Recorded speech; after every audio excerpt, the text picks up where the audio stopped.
Olá, amigos do Tao. Meu nome é Gilberto Antônio Silva, sou jornalista, terapeuta e escritor, especializado na área de taoísmo. Eu sou taoísta e divulgo o taoísmo há mais de 20 anos. Esse nosso canal ele tem essa finalidade de divulgar esse conhecimento taoísta, que é a base da acupuntura, do Tai Chi Chuan, do Qigong, do I Ching, do Feng Shui, né, e muitas outras técnicas que as pessoas usam hoje no dia a dia. Mas muitas vezes escapa aquela noção teórica, aquele conceito, aquela dica que pode ajudar a aprofundar os estudos. Com base nisso, nós inauguramos nosso canal de vídeo com algumas explicações sobre filosofia taoísta, cultura chinesa e algumas técnicas baseadas no Tao. Essa nossa primeira aula, nós vamos falar sobre transliteração fonética. É esse palavrão aqui, que na verdade significa transliteração, é traduzir em escrita, e fonético é som. Então uma transliteração fonética é a tradução de um som em uma forma escrita. Isso foi muito utilizado nas línguas orientais pela dificuldade que os ocidentais têm e a imprensa ocidental tem de reproduzir os ideogramas chineses.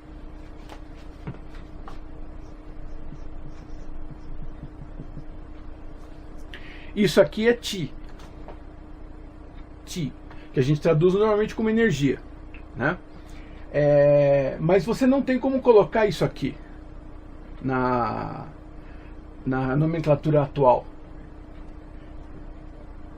Inclusive no chinês hoje simplificado ele não tem mais esse arrozinho dentro, né? Então você não tem como colocar isso daqui dentro do material escrito. Então você coloca o som desse ideograma, Qi, Qi.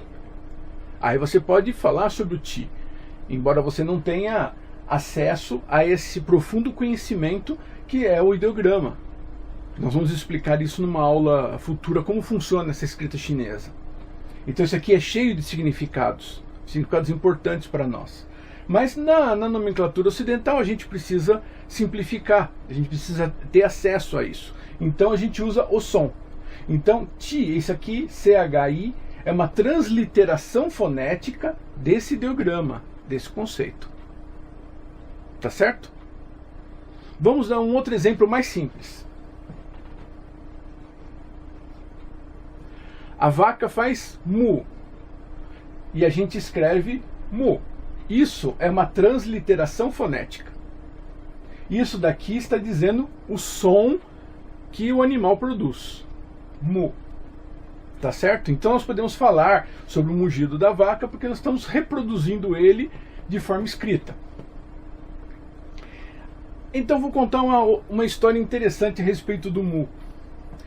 Conheci uma moça que foi para o Japão, passou um tempo no Japão e ficou com muita vontade de comer carne de boi, que, como vocês sabem, ele é muito raro, muito caro no Japão. E ela chegou na lanchonete e pediu carne de boi, com aquele japonês que a gente sabe como funciona, né? E a garçonete não entendeu. E aí ela fez mu, mu. E a garçonete continuou sem entender. E ela repetiu mu, mu, mu, mu, né? Mu, mu, comer, mu. Ah, aí a garçonete entendeu. Mo, mo.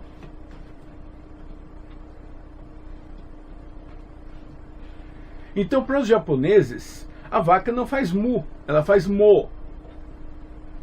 Então você percebe já um grande problema na transliteração fonética. Porque cada cultura vai pronunciar isso de uma forma, de acordo com a sua língua, de acordo com a sua fonética. Então para nós é mu, para os japoneses é mo. Certo? E isso aconteceu também com as línguas orientais. Então se você vê isso daqui marcando como Qi, né, esse Qi é o que nós chamamos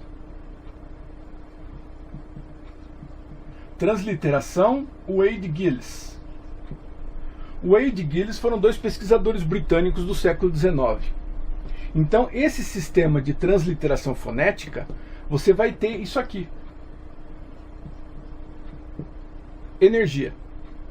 E aí você vai ter a arte marcial do Yin e do Yang.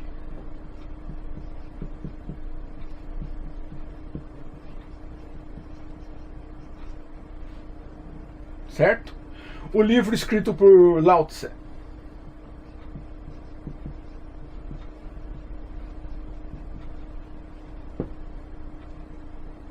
Lao Tse.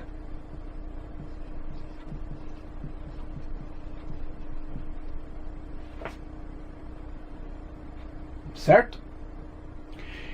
Só que o que acontece? Isso daqui, Wade Gillis, ele é interessante para o pessoal de língua britânica, de língua inglesa, né? Nas outras línguas já fica difícil. Você vê por aí, por exemplo, as pessoas falando Tai Chi Chuan, né? Isso aqui não é Chi, é Ji. Não é Chi nem Chi, é Ji. Então é Tai Ji Chuan. Aqui é Chuan, não é Xuan, né? Tao Te Ching.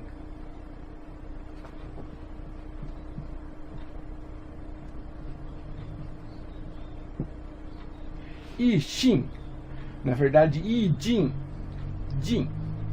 Né? E pelo amor de Deus, nunca Ai Xing. Tem gente que lê isso aqui em inglês, né? Ai Xing. Pelo amor de Deus, né? Isso é chinês. Então, I Xing. Na verdade é I Ching. Então existe uma diferença de sons que esse sistema não conseguia colocar, né? Não conseguia levar isso à frente. E aí, em 1950, depois da Revolução Comunista, os chineses desenvolveram o seu próprio sistema, chamado de Pinyin.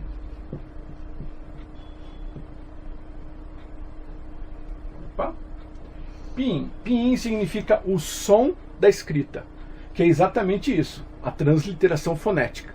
Hoje, ela é a transliteração fonética oficial do chinês. Então, em Pinyin Chi, se escreve assim. Tai Ji Chuan.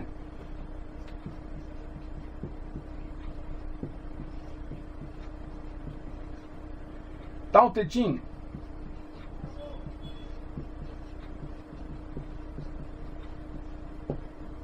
Lao Tse. I Jin.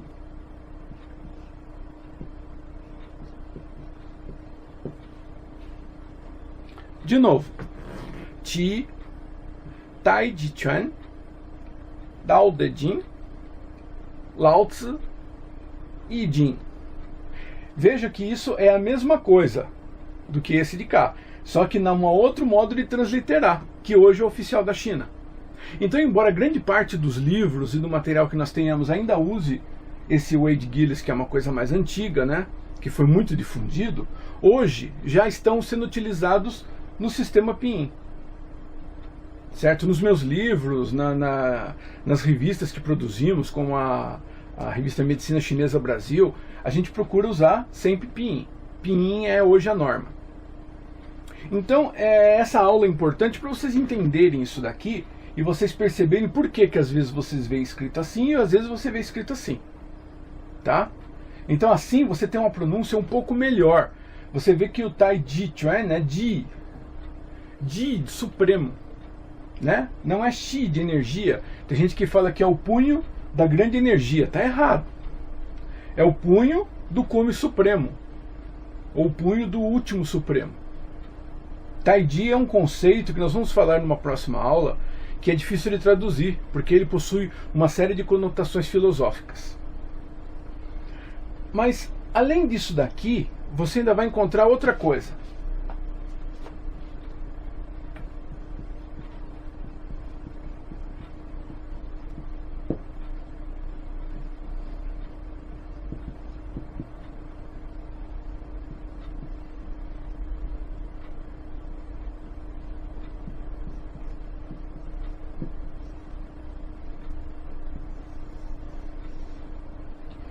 Tenho certeza que você já viu isso em algum lugar.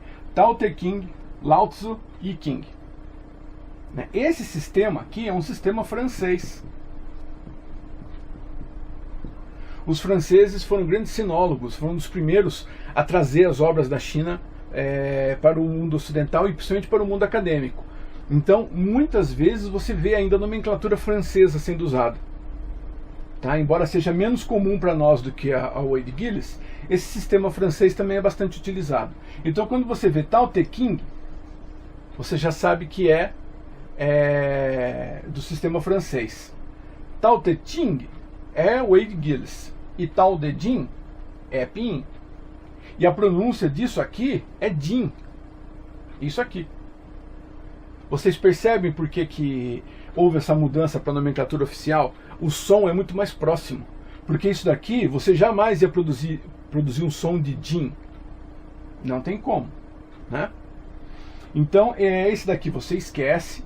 E esse daqui a gente usa como equivalente sempre ao Pinyin. A gente usa sempre o Pinyin. Tá? Esse equivalente aqui ele é usado hoje, mas ele está deixando de ser utilizado. Algumas palavras ainda são mantidas, porque elas são muito conhecidas, como Tai Chi Chuan, I Ching, o próprio Tao.